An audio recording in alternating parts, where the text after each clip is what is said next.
안녕하세요. JD 부자연구소의 소장 조던입니다. 오늘은 개가 짖어도 기차, 나스닥은 간다 라는 주제로 말씀드리도록 하겠습니다. 2022년 3월 25일 금요일 시황입니다. 유튜브 멤버십에서는 최근 JD 부자연구소 투자 현황 및 자산 현황에 대해서 알 수 있습니다. 관심 있으신 분들은 동영상 아래 댓글 링크를 참조해 주시기 바랍니다. VH체인저 1,2권이 절찬리에 판매 중에 있습니다. 2022년 3월 JD 부자연구소 14기 공지를 합니다. 부동산 강의와 부동산 주식 패키지 강의는 마감이 되었고요. 주식 강의는 이번 주 일요일까지 모집을 하니 관심 있으신 분들은 댓글 링크를 참조해 주시기 바랍니다. 뉴욕 마켓워치, 유가 반락, 경제 연착륙, 저울질, 주가 달러 오르고 채권 혼조다라는 기사가 있는데요. 어제는 나스닥이 1.93%, S&P 500 지수가 1.43%, 다우존스 지수가 1.02%, 3대 지수 모두 오르면서 끝이 났습니다. 메인 이슈입니다. 개가 짖어도 울어도 기차는 간다. 주식시장에서는 이번에 악재로 뒤덮여 있었으나 악재를 뚫고 올라가고 있습니다. 현재 상황을 한번 종합해 보겠습니다. 가장 비둘기파 중의 하나인 에번스 총재마저 50bp 0.5%포인트를 올리는 것을 긍정적으로 보고 있습니다. 이것은 분명히 악재입니다. 월러 이사의 뜻은 앞으로 모기지 채권을 내다 팔 수도 있다 이런 뜻입니다. 이러면 주택시장에서 경색이 일어날 수도 있습니다. 이것도 악재이죠. 평소 같으면 2%는 떨어져야 할 악재임에도 불구하고 주가가 올라갔습니다. 왜 그랬을까요? 지금 고용이 굉장히 잘 이루어지고 있습니다. 전주가 28,000명 감소한 18만 7천명으로 집계됐는데요. 1969년 9월 이후 최저 수치로 실업보험 청구자 수가 떨어지고 있습니다. 고용이 잘 이루어지는 이유는 미국의 제조업 경기가 좋기 때문이죠. 지금 제조업 PMI 지수가 큰 폭으로 상회했습니다. 결국 주가가 오른 이유는 강한 경기 상승과 좋은 고용 때문에 발생한 경기 과열이기 때문이다라는 것이죠. 즉 미국은 경기가 너무 좋아 과열 양상이 일어나고 있고 그것이 수요를 끌어올려 수요 견인 인플레이션을 더 심화시키고 있다는 것입니다. 연준의 목표가 무엇입니까? 두 가지입니다. 하나는 고용 안정, 그리고 다른 하나는 물가 안정입니다. 일단 고용이 안정되었으니 물가를 잡으려면 금리를 올려 잡아야 하는데 시장의 유동성이 넘치니 여기저기 보다가 결국 미국 주식에 몰빵을 치고 있는 형국입니다. 자, 왜 여기저기 보다가 미국이 가장 좋을까라는 것이죠. 지금 달러 인덱스가 98까지 올라갔습니다. 100으로 가까울수록 달러가 비싸다는 얘기인데요. 팬데믹 직후에는 90 이하까지 떨어졌는데 달러 가치가 지금은 98까지 올라갔다는 얘기입니다.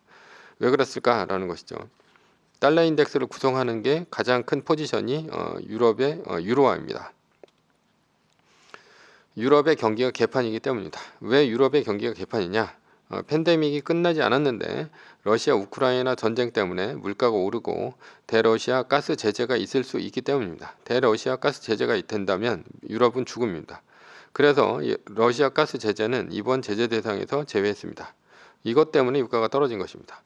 유럽은 당장 제조업에 있어서 원가가 올라가 세계 시장에 내다 파는데 유럽 물건의 마진이 줄어들기 때문에 안 좋습니다. 게다가 러시아 핵무기 또는 화학무기를 쓰려고 한다고 하니 확전의 영향도 있을 수 있습니다. 이러면 돈을 어디서 빼야 합니까? 유럽에서 돈을 빼서 미국으로 가져가야 합니다. 그래서 미국은 연일 2% 넘게 주가가 오르는데 유럽의 주가 지수는 내리꽂거나 보합 수준입니다. 이것은 신흥국인 한국도 마찬가지입니다. 한국도 세계 경기가 꺾이면 수출에 의존을 하고 있기 때문에 주가가 오를 이유가 없습니다. 그래서 한국도 마찬가지로 미국이 연일 오르고 있는 와중에도 주가가 바닥을 기고 있습니다.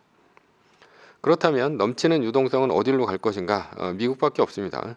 미국은 대러시아 원유 가스를 제재한다 하더라도 그 영향이 수입에 있어서 미미합니다. 오히려 요즘에는 독일에서 LNG 가스 터미널을 짓고 있습니다.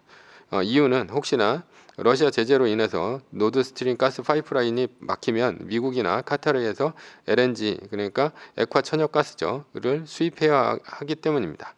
이번 팬데믹으로 인해 미국은 엄청난 돈을 풀어서 개개인의 소비 여력이 많이 남아있는 상태인데요. 사실 인플레이션을 잡으려면 단 한 가지입니다. 수요를 꺾거나 아니면은 경기를 살려야 되는데 경기를 살리더라도 인플레이션 더 올라가는 거죠. 결국은 수요를 꺾어야 인플레이션이 잡힙니다. 수요를 꺾으려면 금리를 올려서 자산 가격을 폭락시켜서 개인의 소비 여력을 멈추게 만들어야 합니다.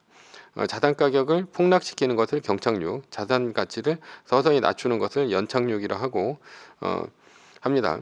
그런데 지금은 미국의 수요가 넘쳐서 구인난이 일어나고 있고 이들은 더 많은 월급을 주는 곳으로 이직을 하면서 최악의 구인난이 지금도 펼쳐지고 있는 것이 미국입니다.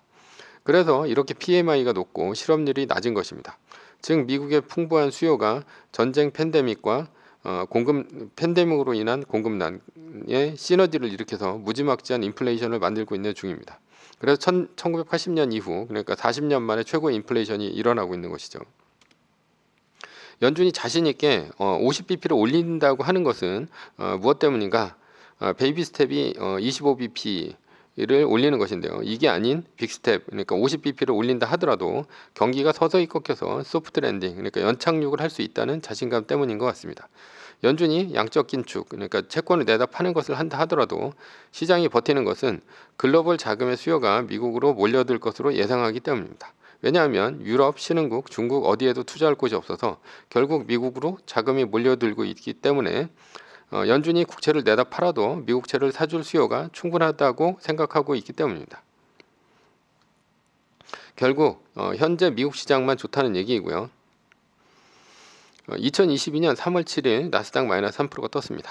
끝나는 날은 한 달 플러스 1일 이후는 4월 8일이 됩니다. 한국 시간으로 4월 9일 토요일 오전 5시 종가가 됩니다. 그때가 이제 마이너스 3%가 끝나죠.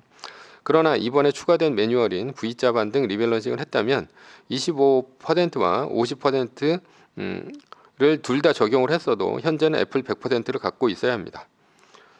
어제 그러니까 오늘 새벽에 끝난 그 애플이 172.91인가요? 하여튼 뭐 그걸 넘어서 지금 애플이 거의 173을 넘었기 때문이죠. 그래서 지금 50% 룰을 적용한다 하더라도 V자 반등 리밸런싱은 애플 100%입니다.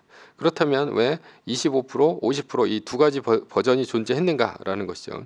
그것은 금리 인상 시기와 마이너스 3%의 한 달 플러스 1일 시기가 겹쳐졌기 때문입니다.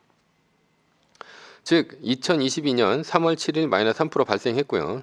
한 달 플러스 1일 이후인 4월 8일이 마이너스 3% 종료일입니다. 그런데 그 중간에 2022년 3월 16일 연준의 금리 인상이 있었습니다. 따라서 지금 이게 금리 인상을 하는 시기와 겹쳐졌기 때문에 25%와 50%를 동시에 적용할 수밖에 없었다라는 것이죠. 그래서 이제 옵션을 준 것이죠. 25% 할 거냐 아니면 50%를 할 거냐 마이너스 50%를 할 거냐. 결론적으로 본다면 25%가 맞았습니다. 그렇다면 왜 25%가 맞았을까라는 것을 한번 생각해 보겠습니다. 최초의 마이너스 3%가 뜬 것은 2022년 1월 6일에 시작되었기 때문입니다. 이미 애플은 시장에서 1월부터 마이너스 3%가 뜨면서 온갖 악재를 다 두들겨 맞았는데 전고점 대비 17.5% 정도밖에 안 떨어졌습니다. 로블록스 다른 이제 주식들이죠. 로블록스 메타와 같은 주식들은 이미 마이너스 3%가 뜨고 어닝 쇼크까지 맞으면서 고점 대비 50%에서 60% 떨어졌는데 애플은 고작 20% 언저리가 맞으면 노선이었기 때문이죠.